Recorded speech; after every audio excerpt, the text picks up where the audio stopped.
He trusts her. She had nowhere to go, so I made a promise to protect her. He did the same.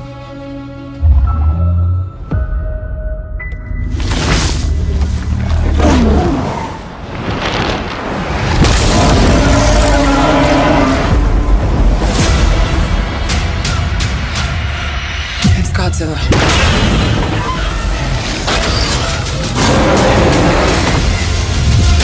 We need Kong. This won't end until one of them submits. Here we go.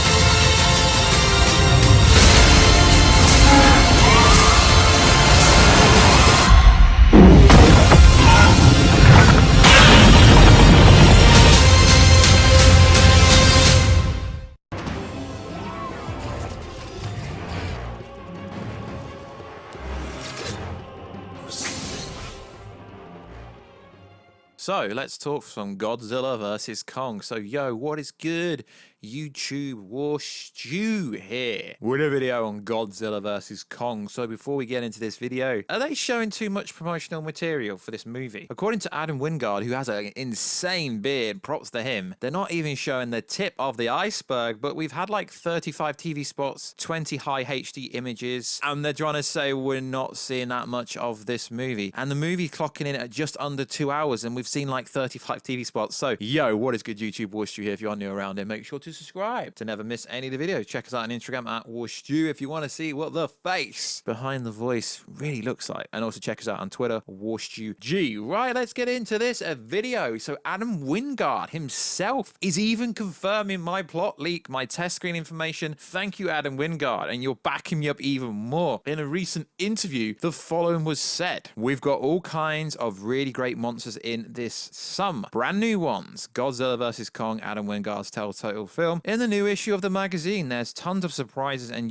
plenty of stuff for people to obsess over. Hopefully some really cool toys will come out of the mall. So, what about Behemoth? What about King Ghidorah? Careful spoilers, we already know King Ghidorah's head is essentially MECHAGODZILLA. Then at some point in the movie, King Ghidorah's brainwaves will actually take over MECHAGODZILLA, so it'll be like King Ghidorah's actually in the movie. And Adam Wingard did allude to this, where he said, oh, King Ghidorah, the post-credit scene for King of the Monsters, could actually appear in this movie somehow. So this article pretty much does confirm a lot of things that I said. So no, I'm not expecting Destroyer to be in the movie, but he was teasing a lot of stuff saying, yeah, we really want this Monsterverse to do well. And he's basically saying, yeah, I think it's going to do well, which is pretty cool. But I'm expecting creatures like Behemoth to be in this, maybe Warstu. I don't know. We'll have to see how the cameo in Zack Snyder's Justice League goes. And also, something Adam Wingard keeps saying, and I disbelieve, is he keeps saying there's a definitive winner. Adam, you're wrong. Because in my opinion, monster versus monster should be, if one of the monster dies, so if Kong or Godzilla dies, then there is a definitive winner. But if Godzilla's just going to knock Kong out, or if Kong's just going to knock Godzilla out, then that is not a definitive winner. That's basically a draw. Now, what is interesting here, he says Godzilla vs. Kong, a sequel to Godzilla and Kong Skull Island, will not pull a Batman vs. Superman and resolve its central conflict. With a team up, there will be a definitive winner to this fight. Careful for spoilers, I don't want to ruin your life. But no, sorry Mothra, who is obviously the mother of both Godzilla and Kong. No, Martha is the mother of both Batman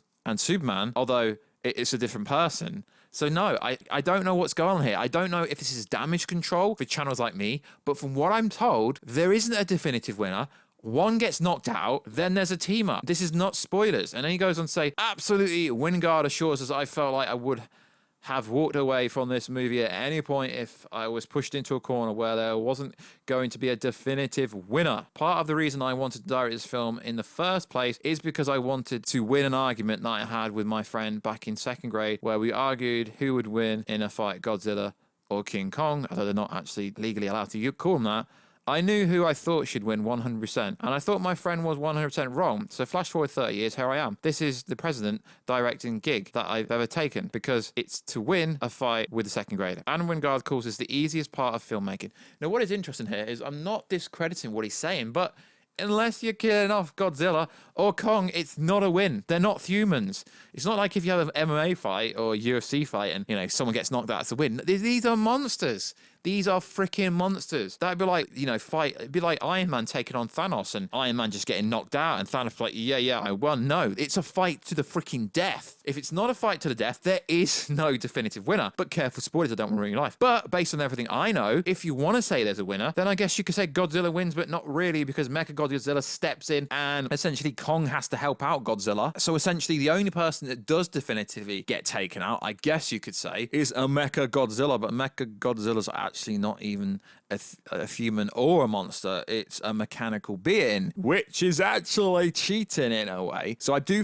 find it very interesting when he comes out and keeps hyping up this there is definitely a winner storyline, which I don't believe you. There's not. There is not a definitive winner. So if either Kong or Godzilla gets knocked out and that is the definitive winner, then I'm gonna at you, Adam Wingard. I tried to at you on Instagram, but you didn't respond to me. There cannot be a definitive winner here. If this is the final ever made movie of Kong and Godzilla, then sure, but I'm expecting a death. You've literally just told me there's a death in this movie. And if there isn't, I'm going to be very disappointed now because you've confirmed a definitive winner. It's not a human versus human. It is a titan. It's a monster. One has to fall and then die. When you put one will fall, one will die. That is essentially what you're telling me. So we know this movie is available on HBO Max in the United States on the 31st of March, which is cool. The rest of the world, we don't really know. We don't even know when Zack Snyder's Justice League's coming out here. Yeah, cool. We've been told that it comes out, you know, the 18th, but there's been no release details because HBO Max is not available anywhere in Europe. So we don't know, is it going to be on VOD? Is Warner Bros. Going to do something similar to they did for Wonder Woman 1984? But that came out 3 weeks later. It's cool that they're hyping up all this promotional new TV spots every single day, hyping up Godzilla's backstory, Kong's backstory, making out one will beat the other, showing us Mechagodora, showing us Mechagodzilla, because Mechagodora is actually like in Godzilla, essentially. So yeah, it is interesting, guys. And I've tried to hold back on the Godzilla vs. Kong content, but you guys seem to like it, so I'm going to keep covering it. So in my opinion, Adam Wingard has literally confirmed my plot leak, like the test screen information. He has, but it's like getting to the point now where is there too much info? Because I said that we see Kong sat on the throne. We get a trailer. He's sat on the throne. I said that Kong throws a tree because he knows he's not in the real Skull Island. He throws a tree and everyone starts commenting on videos I made weeks ago and also a video I made like a year ago saying, oh my God, Warstu, you were right. And I was like, yeah, I was right, but you doubted me. So I don't get why, and you know,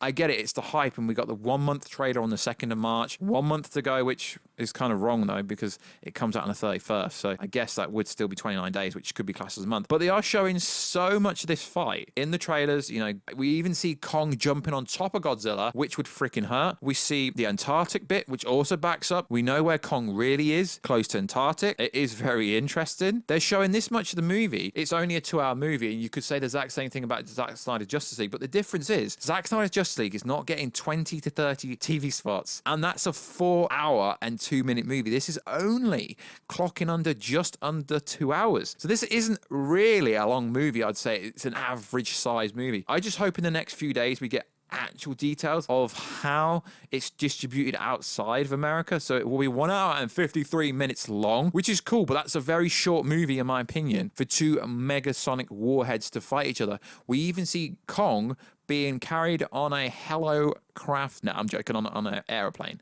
So could he actually be carried on a bunch of different airplanes, helicopters even? I don't think he could, because you got to think his body weight, it would take like 6 to 8. I know there's a bunch of them doing it, but like realistically from a physics point of view, and the same with the aircraft carrier scene, that aircraft carrier would actually sink. So we know, courtesy of the Film Junkie vodka stream, that the air carrier scene is 18 minutes long. This scene was released today. It was on IGN, 40 seconds of footage. The scene is 80 minutes long. It's ridiculous. And that is from composer Junkie XL, who is doing the music for this movie. He does a lot of work with a lot of different movies, so it is cool. So 18-minute fight, but I don't think it's going to be 18 minutes of actual them two fighting each other, because the army and all the military, we don't know exactly who it is, the Navy SEAL or whatever involved in this fight, so it is going to be cool. Adam Wingard also states this is the decider. You don't have to debate it anymore. You watch the fight and you know who's going to win it. Yeah, they are beating the shit out of each other, but I still don't believe there's a winner. I really don't believe there's a winner, guys, because it just doesn't make sense to me. One has to die, not fall over, not get KO'd. Actually, one has to be pinnacly taken out forever. And maybe that baby Godzilla theory is true, and maybe Godzilla does die. Maybe Kong dies. I don't know. I do know, but I don't know. So it is going to be very interesting how much of the human aspects is going to be involved with this movie. But there's so many TV spots now that it's becoming a rolling meme. And it's got to the point now, due to TV spots, that people even seem to think Madison's character, played by Millie Bobby Brown, that she's inside the MECHAGODZILLA, which I don't think she is. So let me know whatever you want to know, guys. If you want me to go over the plot leak again in more detail, just let me know down below. But it's pretty much self-explanatory. It is basically a Batman vs Superman movie. I know Adam Wingard keeps saying it isn't, but my information was given to me before additional photography, before reshoots. So yeah, they could have changed whoever won the fight. There could be a real winner. Someone could die. I don't know. So like always, guys, check us out on Instagram at Warstu if you want to know what the face behind the voice looks like. Also check us out on Twitter, WarstuG. Follow me over there. We do some firecracker tweet. This has been Warstu, aka The Nightmare, and I will catch you in another video very soon, guys. Catch ya.